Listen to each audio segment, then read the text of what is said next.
ఈరోజు పబ్లిక్ ఎగ్జామ్‌లో subsidiary books ఎలా ఆన్సర్ చేయాలో చూద్దాం. మనకి యాక్చువల్‌గా సబ్సిడరీ బుక్స్ 8 ఉన్నాయి. పర్చేజ్ బుక్, సేల్స్ బుక్, అలాగే purchase returns book, sales returns book, cash book, bills receivable book, bills payable book and journal proper అని 8 బుక్స్ ఉంటాయి. అయితే మనకి ఎగ్జామినేషన్‌లో 5 మార్క్స్ క్వెషన్‌కి ఈ ఫస్ట్ 4 బుక్స్‌లోంచి ఏదో ఒక క్వెషన్ ఇవ్వడం జరుగుతుంది. అంటే purchase book, purchase returns book prepare చేయమని గానీ, లేదా sales book, sales returns book prepare చేయమని గానీ ఎగ్జామ్‌లో అడుగుతారు. సో, ఇది ఎలా సింపుల్‌గా ఆన్సర్ చేయాలో చూద్దాం. సో, పర్చేజ్ బుక్‌లో మనం ఓన్లీ క్రెడిట్ పర్చేజెస్ మాత్రమే రికార్డ్ చేయాలి. చూడండి. In purchases book we have to record only the goods purchased on credit. So, దీంట్లో క్యాష్‌కి కొనుగోలు చేసినవి గానీ, లేదా అసెట్స్ ఏమైనా కొనుగోలు చేసినా గానీ దీంట్లో రాయకూడదు. పర్చేజెస్ బుక్‌లో మనం గుర్తుపెట్టుకోవాల్సింది ఏంటంటే, దీంట్లో కేవలం క్రెడిట్ పర్చేజెస్ మాత్రమే రాయాలి. తర్వాత దీంట్లో అసెట్ పర్చేజెస్ కానీ, క్యాష్‌కి ఏమైనా పర్చేజెస్ చేసినా గానీ దాంట్లో రాయకూడదు. అలాగే సేల్స్ బుక్‌లో కూడా ఏవైతే మనం క్రెడిట్ మీద సేల్ చేసామో అవి మాత్రమే దీంట్లో రాయాలి. అంటే అరువు అమ్మకాల్ని మాత్రమే దీంట్లో మనం నమోదు చేయవలసి ఉంటుంది. The goods sold on credit are recorded in this sales book. Sales బుక్‌లో ఓన్లీ క్రెడిట్ సేల్స్ మాత్రమే రాయాలి. అలాగే క్యాష్ సేల్స్ కానీ లేదా అసెట్స్ ఏమైనా సేల్ చేసి ఉంటే గనక వాటిని దీంట్లో మనం లెక్కలోకి తీసుకోకూడదు. పర్చేజ్ రిటర్న్స్ బుక్‌లో ఏం రాస్తామంటే మనం పర్చేజ్ చేసిన గూడ్స్ ఏవైనా వెనక్కి తిరిగి ఇచ్చేస్తే దాన్ని పర్చేజ్ రిటర్న్ బుక్‌లో రాస్తాం. దో ఈ purchase return book is also known as returns outward book. అంటే మన దగ్గరకు వచ్చిన మనం కొనుగోలు చేసిన సరుకుని బయటికి పంపించేస్తాం కాబట్టి దీన్ని రిటర్న్ అవుట్‌వార్డ్ బుక్ అని కూడా అంటారు. దీంట్లో this book records the goods return to the supplier. మనకి ఎవడైతే సరుకు అమ్మాడో వాడికి మన దగ్గర కొనుగోలు చేసిన సరుకులోంచి ఏదైతే వెనక్కి ఇచ్చేస్తామో దాన్ని పర్చేజ్ రిటర్న్స్ బుక్‌లో రాయాలి. సేల్స్ రిటర్న్స్ బుక్‌లో అయితే మనం ఎవరికో అమ్ముతాం కదా క్రెడిట్ మీద. అమ్మినప్పుడు ఆ కొనుగోలు చేసిన వ్యక్తి ఎవరైతే ఉన్నారో వాళ్ళు మనకి మనం అమ్మిన సరుకుని వెనక్కి తిరిగి ఇచ్చేస్తే దాన్ని మనం సేల్స్ రిటర్న్ బుక్‌లో రాయాలి. So, sales return book is also known as returns inward book. ఎందుకంటే వాడికి మనం అమ్మేసింది తిరిగి మన దగ్గరికి వచ్చేస్తుంది సరుకు. కాబట్టి దీన్ని రిటర్న్స్ ఇన్వార్డ్ బుక్ అంటాం. సో, ఈ బుక్‌లో మనం ఎవరైతే మన కస్టమర్లు మనకి రిటర్న్ చేశారో వాటిని మాత్రమే నమోదు చేయాలి. నెక్స్ట్ చూడండి. ఒక ఎగ్జాంపుల్ చూద్దాం. Enter the following transactions in proper subsidiary books. ఇక్కడ purchased goods from Arun, purchased goods from Tarun, return goods to Tarun, purchased goods from Varun, purchased machinery from Jagan, purchased goods from Karun, return outwards to Varun. ఇక్కడ మొత్తం అంతా purchases, purchase రిటర్న్సే ఉన్నాయి. కాబట్టి ఇక్కడ మనం తయారు చేయాల్సిన సబ్సిడరీ బుక్స్ ఏంటంటే purchase book, purchase returns book. ఇక్కడ మనం purchase book, purchase returns book తయారు చేసేటప్పుడు గుర్తుపెట్టుకోవాల్సిన మెయిన్ థింగ్ ఏంటంటే ఇక్కడ కేవలం క్రెడిట్ పర్చేజెస్ మాత్రమే రికార్డ్ చేయాలి. క్యాష్ పర్చేజెస్ కానీ అసెట్ పర్చేజెస్ కానీ ఉంటే దీంట్లో మనం రికార్డ్ చేయకూడదు. చూడండి, purchase goods from Arun. Arun దగ్గర నుంచి మనం గూడ్స్ కొన్నాం అంటే ఇది క్రెడిట్ ట్రాన్సాక్షన్ కాబట్టి పర్చేజెస్ బుక్లో తీసుకోవాలి.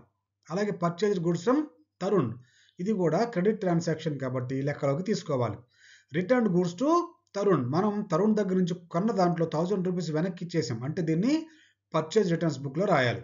అలాగే purchased goods from Varun, Varun నుంచి గూడ్స్ కొన్నాం. సో ఇది కూడా మనం పర్చేజెస్ బుక్లో తీసుకోవాలి. తర్వాత పర్చేజ్డ్ మెషినరీ ఫ్రమ్ జగన్, ఇక్కడ మెషినరీ కొన్నాం, గూడ్స్ కాదు. సో మెషినరీ అనేది అసెట్ కాబట్టి ఇక్కడ అసెట్ పర్చేజెస్ని లెక్కలోకి మనం తీసుకోకూడదు కాబట్టి ఈ ట్రాన్సాక్షన్ మనం పర్చేజెస్ బుక్లో రాయకూడదు. తర్వాత purchased goods from Karun, Karun దగ్గర నుంచి మనం 10,000 రూపీస్ వర్త్ ఆఫ్ గూడ్స్ కొంటే వాడు మనకి 1,500 డిస్కౌంట్ ఇచ్చాడు. సో అంటే ఈ 10,000లో 15% అంటే 1,500. ఈ 1,500 మనం అతనికి చెల్లించాల్సిన అవసరం లేదు. కాబట్టి మనం పర్చేజెస్ బుక్లో చూపించేటప్పుడు ఈ 10,000 మైనస్ 15% అంటే 10,000లో 15% అంటే 1,500 తీసేసి చూపించాలి. అలాగే రిటర్న్ అవుట్వార్డ్స్ టు వరుణ్. వరుణ్ దగ్గర నుంచి కొన్న సరుకులో మనం కొంత భాగాన్ని వెనక్కి ఇచ్చేసాం కాబట్టి దీన్ని పర్చేజ్ రిటర్న్స్ బుక్లో రాయాలి. ఇప్పుడు ఆన్సర్ ఒకసారి చూద్దాం. చూడండి, ఇది purchase book, purchase returns book proformas మనకు ఆల్రెడీ తెలుసు. దీంట్లో date, particulars, inward invoice number, LF number, amount. అలాగే పర్చేజ్ రిటర్న్స్ బుక్ వచ్చేసరికి date, particulars, debit note number, LF number, amount. So proforma ఇలా గీయాలి. ఇప్పుడు పర్చేజెస్ అంటే క్రెడిట్ పర్చేజెస్ ఏవైతే ఉన్నాయో వాటిని మనం పర్చేజ్ బుక్లో రాయాలి. అలాగే మనం పర్చేజ్ రిటర్న్స్ ఏమైతే చేసామో, మనం కొన్నవి వెనక్కి ఏవైతే ఇచ్చేసామో దాన్ని పర్చేజ్ రిటర్న్స్ బుక్లో రాయాలి. ఫస్ట్ వన్ చూడండి, purchased goods from Arun. So ఇది క్రెడిట్ ట్రాన్సాక్షన్ కాబట్టి ఇక్కడ డేట్ వేస్తాం. ఏ డేట్ అయితే ఉందో, ఏ డేట్ని ట్రాన్సాక్షన్ జరిగిందో ఆ డేట్ కాలంలో వేసి ఇక్కడ సింపుల్గా ఎవరి దగ్గర నుంచి కొన్నాము, అరుణ్ దగ్గర నుంచి కొన్నాము కాబట్టి అరుణ్ అని పేరు రాస్తాం. ఇన్వర్డ్ ఇన్వాయిస్ నెంబర్ వాడు లెక్కలో ఇస్తే అది రాయాలి, లేకపోతే 1, 2, 3 సీరియల్ నెంబర్స్ రాసుకుంటూ వెళ్ళాలి. So inward invoice number 1, amount 5800. అంటే మనం అరుణ్ దగ్గర నుంచి 5800 గూడ్స్ కొన్నాం. తర్వాత purchase goods from Tarun. So same to same date వేస్తాం, తరుణ్ అనే నేమ్ రాస్తాం, 9000 అమౌంట్ వేస్తాం. తర్వాత purchased goods from next one return goods to Tarun. మనం తరుణ్ దగ్గర నుంచి కొన్న 9000లో 1000 వెనక్కి ఇచ్చేసాం కాబట్టి దాన్ని పర్చేజ్ రిటర్న్స్ బుక్లో రాయాలి. పర్చేజ్ రిటర్న్స్ బుక్లో తరుణ్ అని రాసి అమౌంట్ కాలంలో 1000 వేస్తాం. తర్వాత పర్చేజ్ గూడ్స్ ఫ్రమ్ వరుణ్.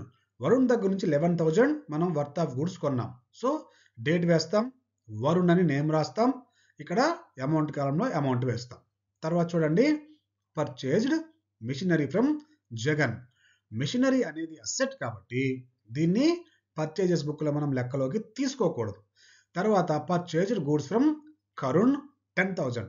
మనం కరుణ్ దగ్గర నుంచి 10,000కి గూడ్స్ కొన్నాం. కొంటే వాడు మనకి 15% డిస్కౌంట్ ఇచ్చాడు.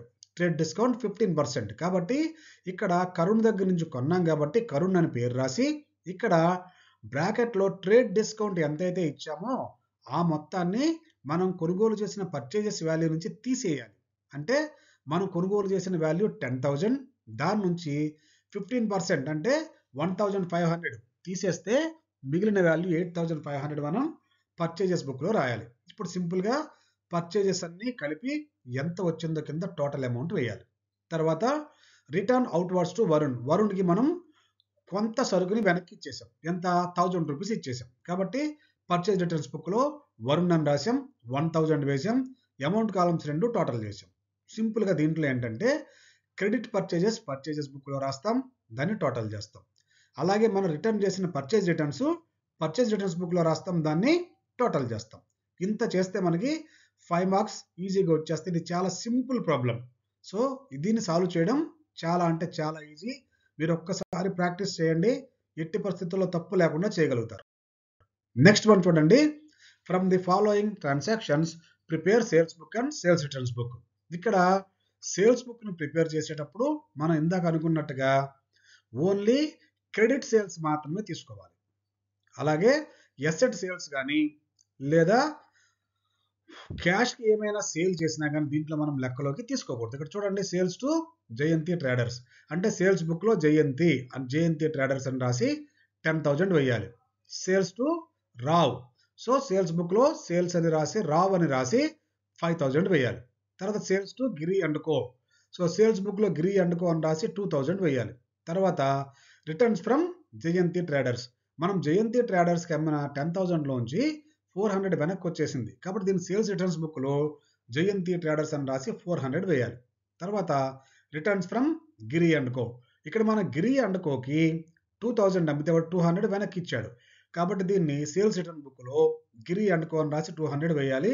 ఒక్కసారి ఆన్సర్ చూడండి. చూడండి, sales book, sales return book, sales to Jayanti traders, సింపుల్గా ఇక్కడ జయంతి ట్రేడర్స్ అని రాసాం, అమౌంట్ వేసాం. సేల్స్ టు రావ్, సింపుల్గా రావ్ అని పేరు రాసాం, ఎంత అయితే అమ్మామో ఆ వాల్యూ ఇక్కడ వేసాం. తర్వాత sales to Giri and co, ఇక్కడ గిరి అండ్ కో అని రాసాం 2,000. ఈ మొత్తం కలిపేస్తే 17,000. So sales book total 17,000.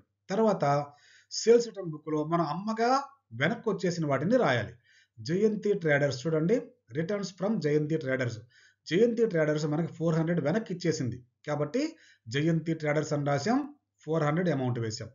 తర్వాత గిరి అండ్ కో 200 మనకి రిటర్న్ ఇచ్చేసింది కాబట్టి ఇక్కడ గిరి అండ్ కో అని రాసాం, 200 రాసాం, ఇక్కడ టోటల్ చేసాం. సింపుల్గా సేల్స్, క్రెడిట్ సేల్స్ అన్ని రాసాం, దాన్ని టోటల్ చేసాం. అలాగే వచ్చిన సేల్స్ రిటర్న్స్ అన్ని రాసాం, దాన్ని టోటల్ చేసాం. ఇలా చేస్తే ఎగ్జామినేషన్లో మనకి 5 మార్క్స్ వస్తాయి. సో ఇది చాలా సింపుల్ కాబట్టి ఒకటి 2-3 సార్లు ప్రాక్టీస్ చేయండి, ఎట్టి పరిస్థితుల్లో తప్పులు లేకుండా చేయగలుగుతారు. ఇక్కడ మనం గుర్తుంచుకోవాల్సిన బేసిక్ ప్రిన్సిపల్ ఏంటంటే పర్చేజెస్ బుక్లో క్రెడిట్ పర్చేజెస్ మాత్రమే తీసుకోవాలి, క్యాష్ పర్చేజెస్ కానీ అసెట్ పర్చేజెస్ కానీ తీసుకోకూడదు.